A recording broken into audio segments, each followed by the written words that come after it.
नमस्कार दोस्तों वास्तुशास्त्र में बहुत सारी हमारे पास क्वेरीज आती हैं। अभी पीछे मैंने एक वीडियो डाला था तो उसी में बहुत सारे लोगों का अचानक से सवाल आया कि सर ये जो कॉर्नर प्लॉट होते हैं इनके बारे में थोड़ा सा बताइए, क्योंकि बहुत बार लोग मिसगाइड हो जाते हैं कि कॉर्नर प्लॉट कैसे होते हैं। तो इसमें आज हम चर्चा करेंगे वीडियो में हर तरीके का कॉर्नर प्लॉट।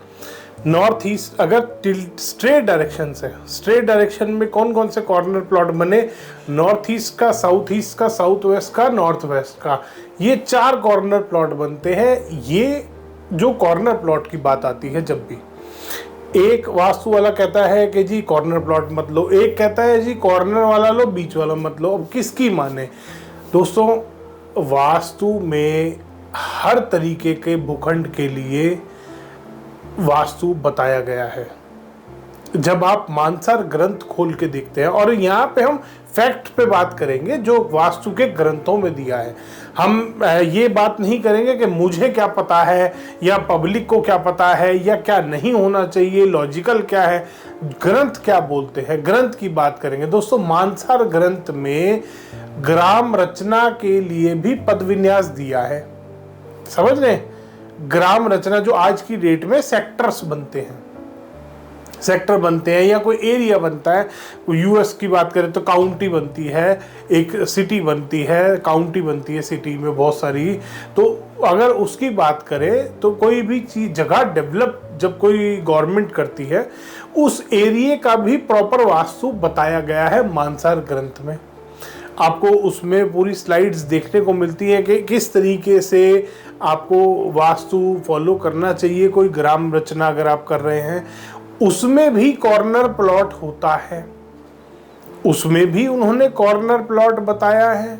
नॉर्थ ईस्ट का कॉर्नर प्लॉट भी आता है उसमें साउथ ईस्ट का कॉर्नर प्लॉट भी आता है, उसमें साउथ वेस्ट का भी आता है, उसमें नॉर्थ वेस्ट का भी आता है। अब ये हुई कॉर्नर प्लॉट की बात। जब हम कोई सोसाइटी डेवलप कर रहे हैं, सेक्टर डेवलप कर रहे हैं, कोई भी ऐसे बना रहे, अब आती है इंडिविजुअल एक घर की बात। अब इंडिविजुअल जब घर की बात करते हैं तो आपको क्या ध्यान करना है? आपको ध्यान करना है प्रॉपर वास्तु से आपका मकान बनना चाहिए। अगर आपका कोई, मान लीजिए कोई भी भूखंड है, चाहे कॉर्नर का है चाहे कॉर्नर का नहीं है, और वो वास्तु से बना हुआ नहीं है, तो वो क्या आपको फायदा देगा? कभी बहुत बार लोग हमसे सवाल पूछते हैं, सर ये ना हमारा मेन गेट है, बस मेन गेट हमारा गलत है, बाकी आप बताओ ये घर ले के ना ले। हम एक नया घर खरीद रहे हैं, मेन गेट उसका यहाँ पे आ रहा है, क्या ये ठीक है? हम ले के ना ले। ऐसे वास्तु नहीं होता। वास्तु पूरे मकान का होता है, पूरे घर का वास्तु होता है। पूरे घर के वास्तु को एनालाइज किया जाता है, उसके बाद उसकी मार्किंग करी जाती है, उसके बाद उसका परसेंटेज निकाला जाता है, फिर पता चलता है कि ये घर रहने लायक है कि नहीं है। उसमें बहुत सारे फैक्टर्स आते हैं, उसमें स्ट्रक्चर का सारे फैक्टर आते हैं, उसमें इंटीरियर के फैक्टर आते हैं, कलर के फैक्टर आते हैं, प्लेसमेंट पोजिशनिंग के फैक्टर आते हैं, एनर्जी के फैक्टर आते हैं, सारे फैक्टर्स आते हैं।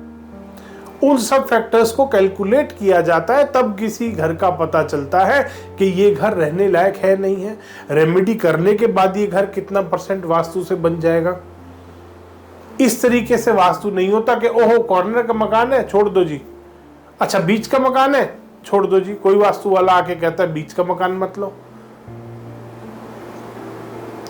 सिर्फ कॉर्नर का ही अच्छा होता है।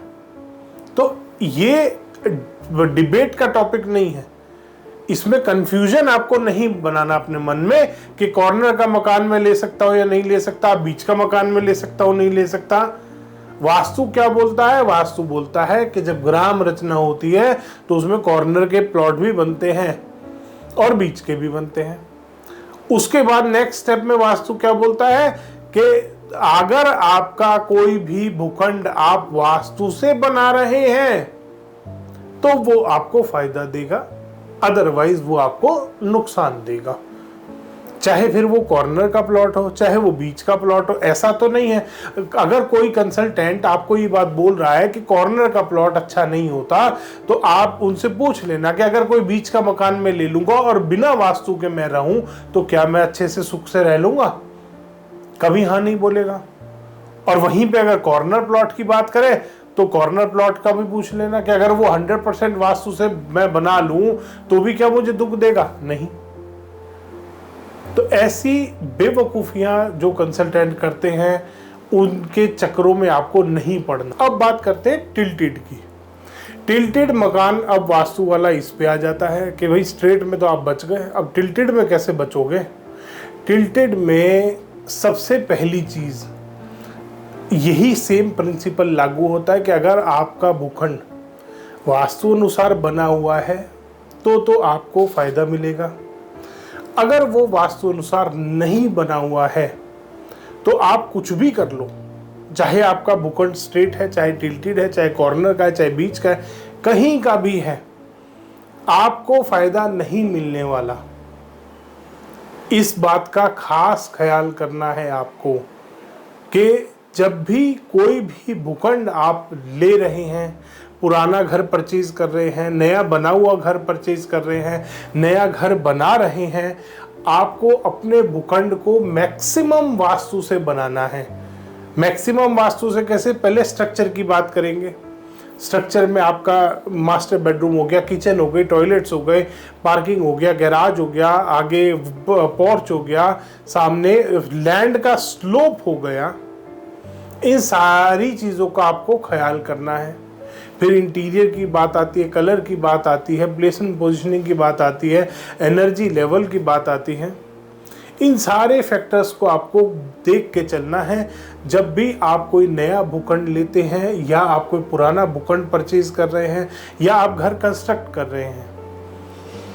कोई कॉर्नर प्लॉट है, अच्छे से वास्तु के अनुसार मकान बनाइए, ऐसा कोई नहीं है कि आपको फ़ायदा नहीं देगा। वो कॉर्नर प्लॉट है, ये भी एक थोड़े दिन पहले किसी ने रील शेयर करी थी मेरे पास, उसमें वो बेवकूफ़ सा कंसल्टेंट बोल रहा था कि 10 साल में मार देगा।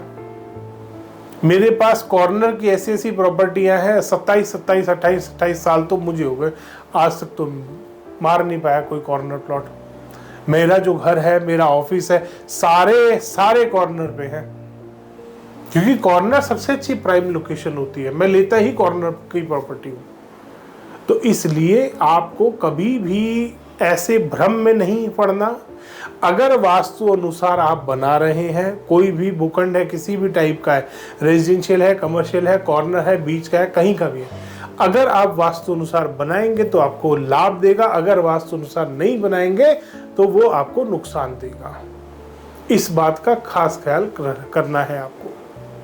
धन्यवाद दोस्तों। वीडियो पसंद आए तो इसको लाइक करें, शेयर करें और चैनल को सब्सक्राइब करना ना भूलें।